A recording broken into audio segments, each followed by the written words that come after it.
Check Amazon stock. Right now, I want to look at the BELLULAR video. This is what people have asked me to do.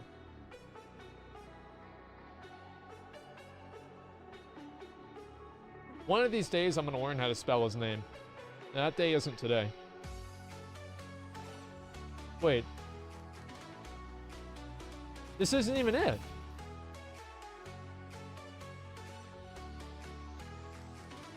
Look. She did it. There's no video about the Diablo leaks.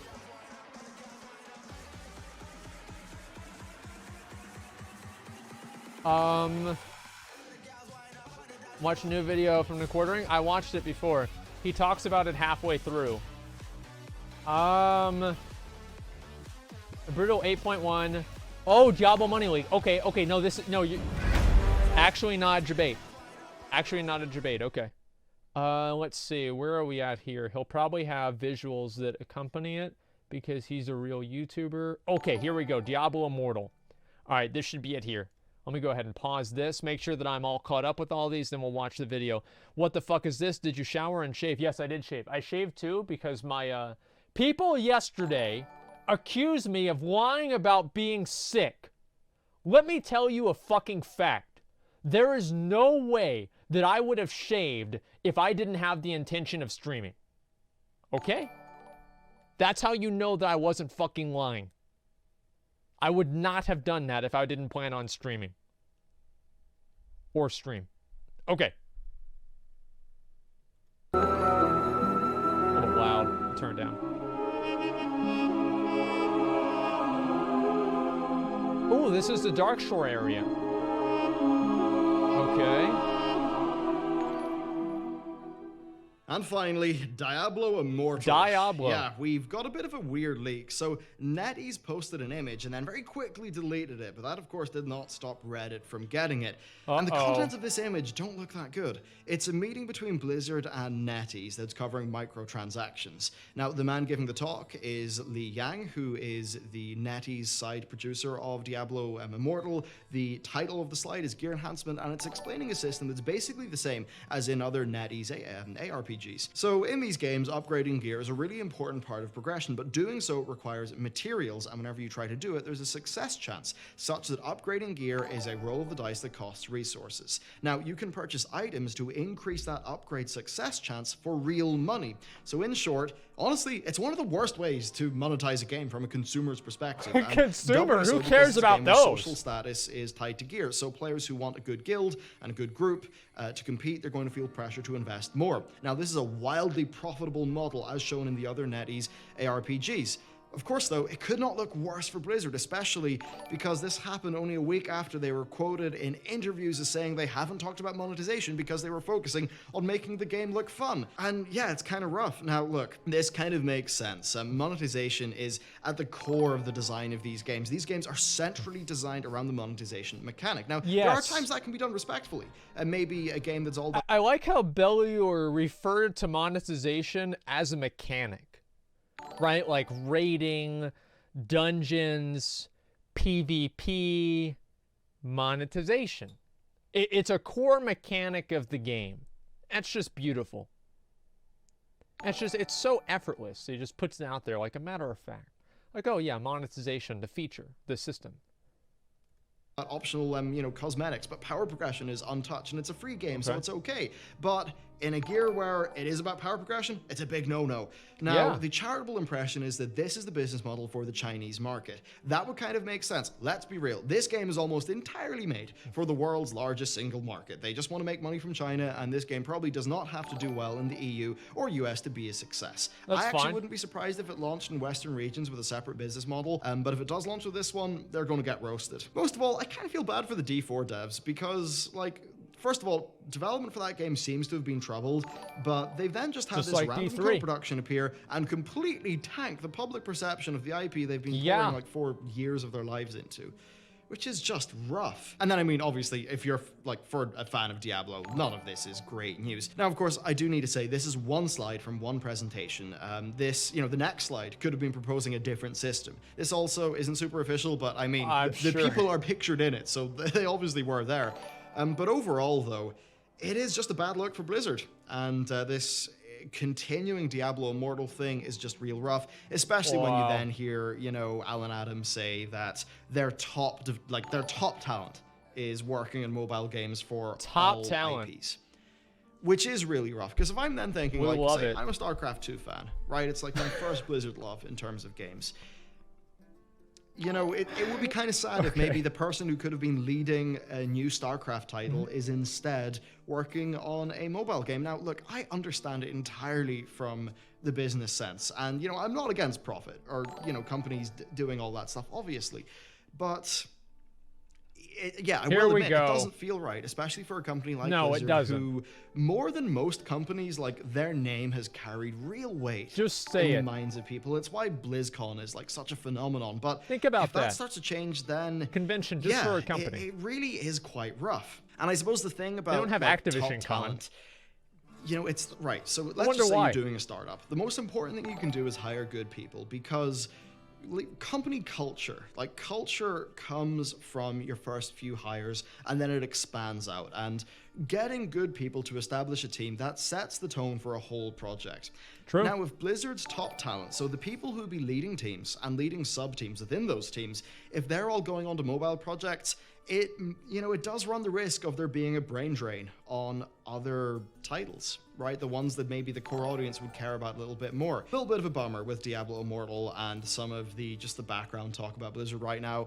I really hope they're able to come out with announcements and releases that make players more happy with them again. Like, I want all of their core franchises to do really well. Obviously, I want StarCraft 3. I want Diablo 4. Whatever else they have working for Diablo. StarCraft 3.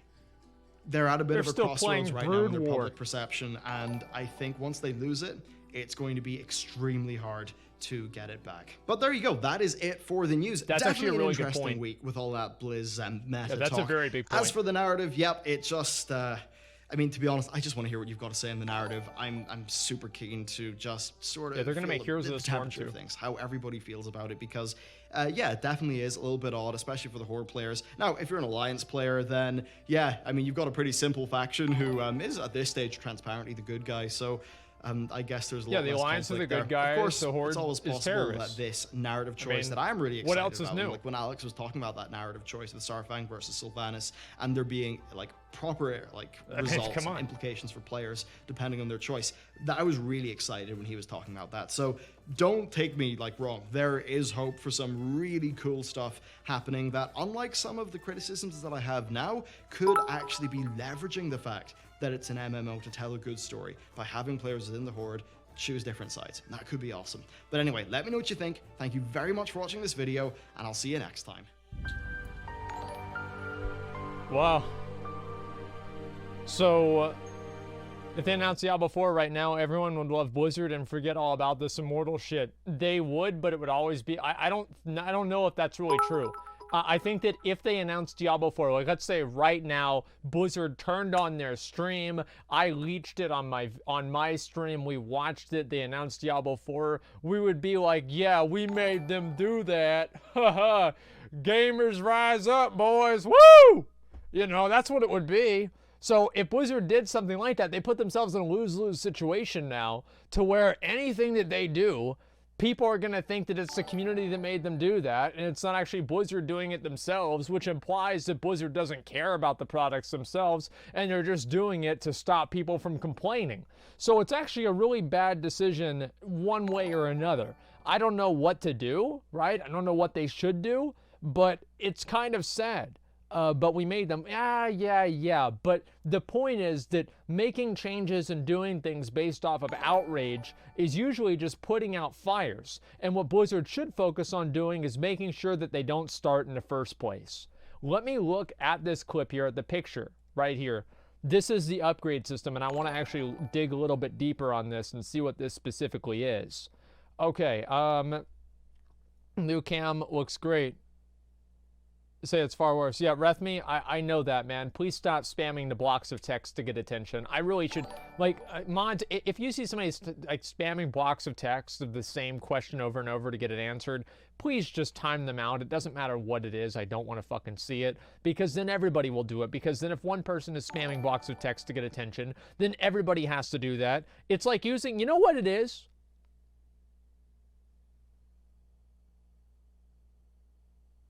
It's like using steroids.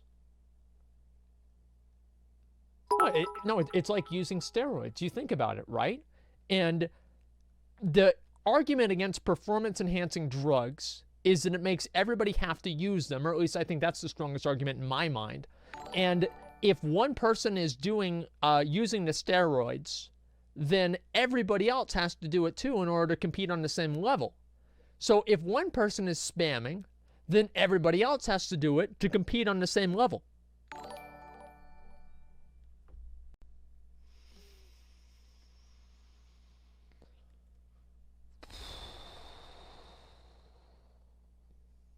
That's a lot. Let me look over here. All right. What is it? Diablo Immortal leaks. Okay, I don't know how somehow it gave me there. Leaked meeting image, hence Diablo may be pay to win. Oh man, I would have never expected that. Who could have expected a mobile game being pay to win? Wow. Oh my god.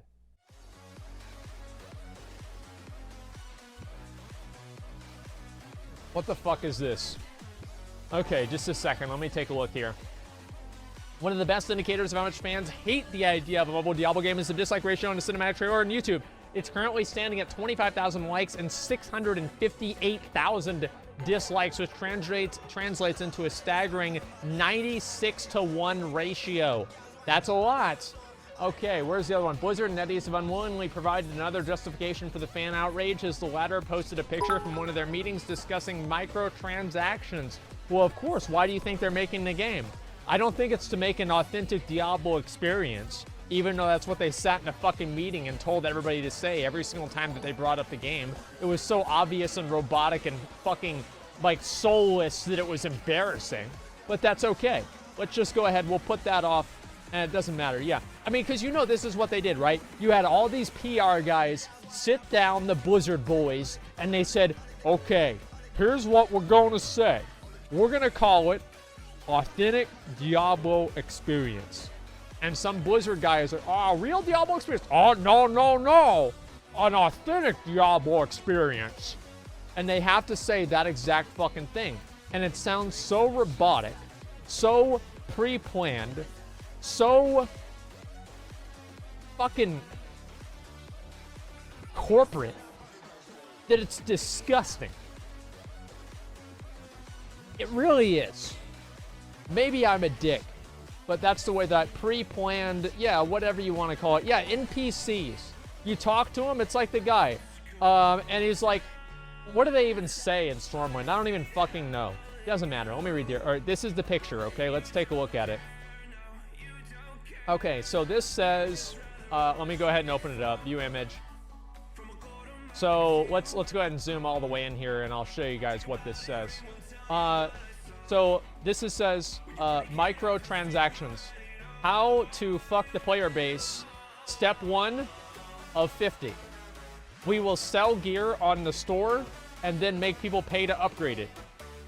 And this is the first item right here, plus, and that's the item that you spend to upgrade, and then that's the better item. Okay? So this is what you buy on the store. It's the magic rocks. And if you buy enough magic rocks, you get a shitty item for a video game. Great. New camera makes you look older.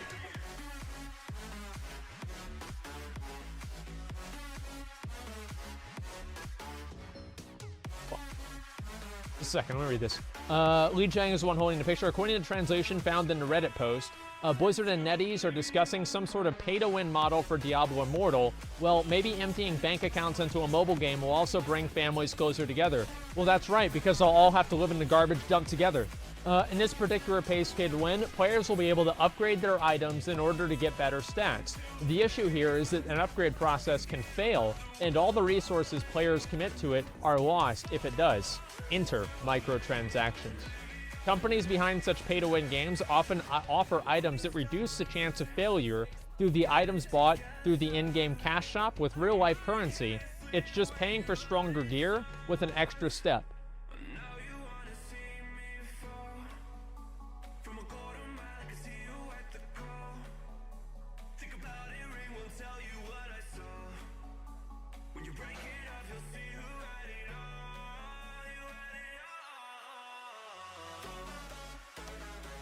Let me see if I can find this.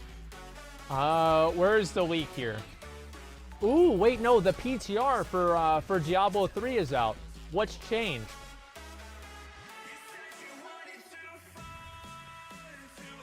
Look at these numbers. This has been increased to 20,000%. The fuck is going on here? I'm gonna need a TI-84 to be able to calculate the trajectory of how much damage my abilities are gonna do. This is fucking ridiculous. Look at these numbers. They're just rebalancing things. Nobody cares. Okay, let me see if I can find the leak here. Let's see. Convince D2 Diaster, Diablo 2, Diablo Noob, Diablo Season Patch 6. Okay, who cares about that? I'm not seeing it anywhere here. Don't you... What's the problem, guys? Don't you guys have credit cards?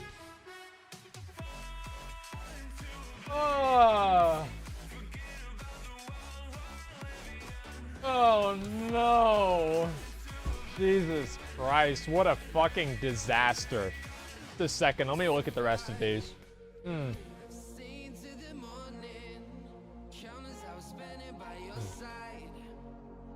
Oh, here it is. Here's actually what it is. What they said. Oh, wait. This is the post that I'm trying to find. Sorry, this is taking me a little bit of time to actually find the correct information here. Okay, oh, this is it. This is it. Slide title. Okay, so this is the, where is it here? I don't know. Slide title was Gear Enhancement Basic Rules. NetEase and Blizzard at a meeting. The person presenting is the NetEase manager. We can see DI's Gear Enhancement uses a veiled crystal. Just this alone, we can think of the money sinks involved. Yep, this seems to be one of those +1, +2, +3 enhancement things. Well, we all know how well that worked for Black Desert. The game's dead, nobody plays it, and everybody thinks it's a piece of shit game, even though it had the potential to be maybe even as good as, I don't know, probably not as good as WoW, but it could have at least been a side project people could have enjoyed, but they decided to sell out the entire game for pay-for-convenience underwear and fucking, what is that? A subscription for a game that's free so you can get a little bit more money. No, I'm serious. There actually is pay-for-convenience underwear in the game. Like, I'm not going to search that. Never mind. Okay. Let's see here. The system of increasing stats has a chance to fail. The cash shop then returns sells items that reduces the chance to fail or remove that chance completely. Higher up upgrades have a higher chance to fail. It looks something like this. Ring of Jordan level 2. Upgrade materials. Insert 1 veiled crystal to add 30% success chance. I love that. And then the Ring of Jordan +3 is 12 attack. Buy more veiled crystal here.